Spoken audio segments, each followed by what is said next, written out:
adalah penyakit pada sistem reproduksi yang didefinisikan sebagai kegagalan oleh sepasang suami istri untuk mendapatkan kehamilan setelah melakukan hubungan seksual selama 12 bulan atau lebih secara teratur 2-3 kali dalam seminggu dan tetap belum mendapatkan keturunan. Penyebab infertilitas pada wanita. Yang pertama, usia yang berhubungan dengan berkurangnya cadangan ovarium dan meningkatnya masalah kromosom. Yang kedua, endometriosis dan fibroid yang berhubungan dengan perdarahan uterus disfungsional. Yang ketiga, penyumbatan tuba yang menghalangi sperma bertemu dengan oosit. Yang keempat, ketidakseimbangan hormonal yang berpengaruh pada siklus menstruasi dan menyebabkan ovulasi berubah.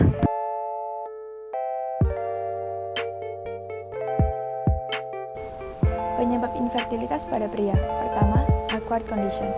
Kondisi ini biasanya disebabkan oleh infeksi atau peradaban, imunoinfertilitas, trauma, dan gangguan pembedahan pada organ reproduksi, serta paparan bahan kimia yang beracun. Infeksi dapat menurunkan kualitas sperma. Suhu dan panas testis juga menjadi faktor dalam spermatogenesis yang tepat. Faktor imunologi yang berhubungan dengan trauma dan pembedahan yang berpengaruh pada perkembangan antibodi. Trauma dan kerusakan akibat pembedahan, misalnya cedera fisik yang tidak disengaja, hernia inguinalisis, dan perbaikan hidrokel, pembedahan leher prostat atau kandung kemih, juga berpengaruh pada kualitas sperma.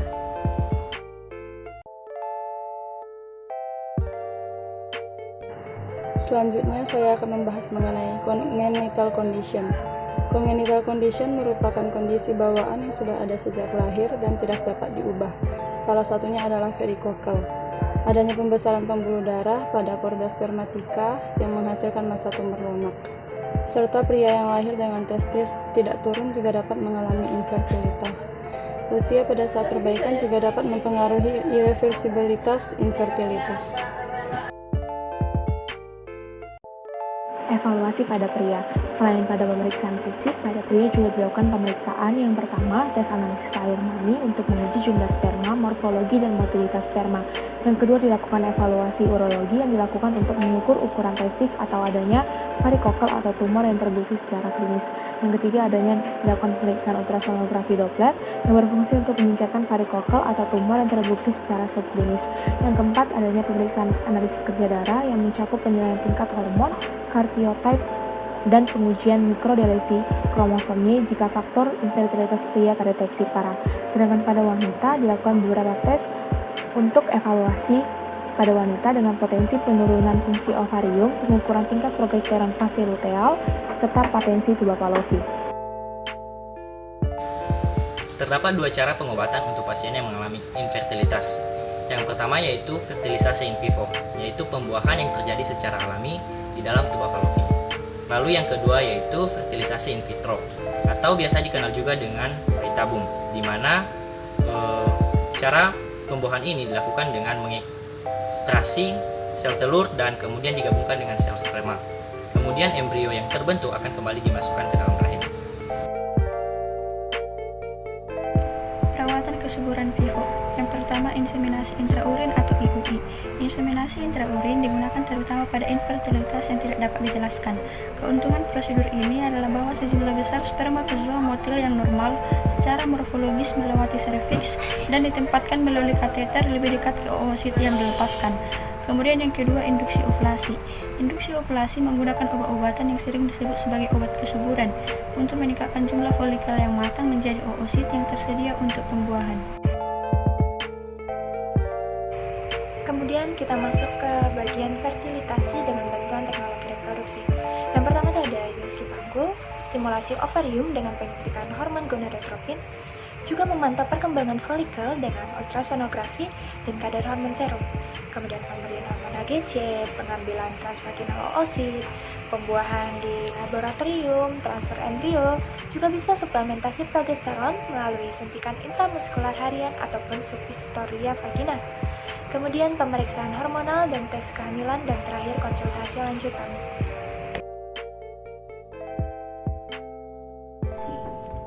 Terdapat 5 poin yang dibahas dalam clinical implementations.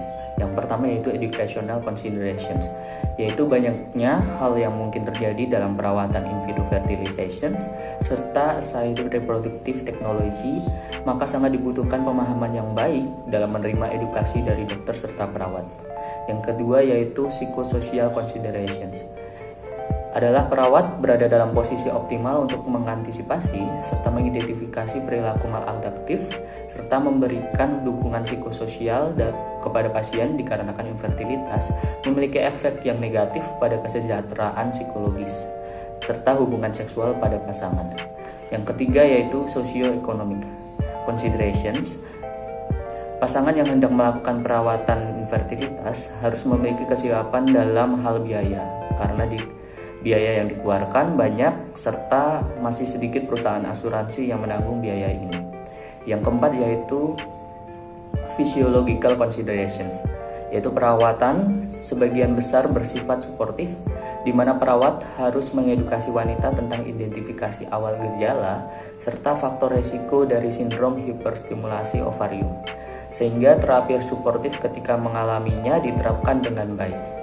Dan yang terakhir yaitu couple in individual partner concerns, yaitu perawat dan penyedia layanan kesehatan lainnya perlu mengadvokasi, berpartisipasi, serta tetap mengikuti bukti untuk memberikan informasi terbaik kepada pasangan saat mereka membuat pilihan perawatannya.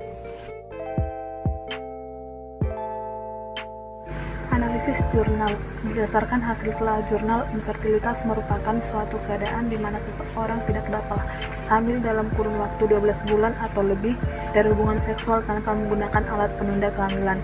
Infertilitas dapat ditemukan pada pria maupun wanita yang dapat disebabkan karena beberapa penyebab.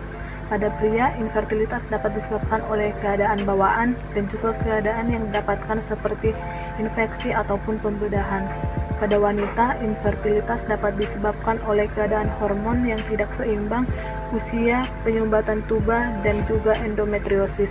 Beberapa hal ini sangat berpengaruh pada tingkat infertilitas seseorang. Untuk mengetahui seseorang mengalami infertilitas, perlu dilakukan pengkajian dan pemeriksaan penunjang seperti tes laboratorium.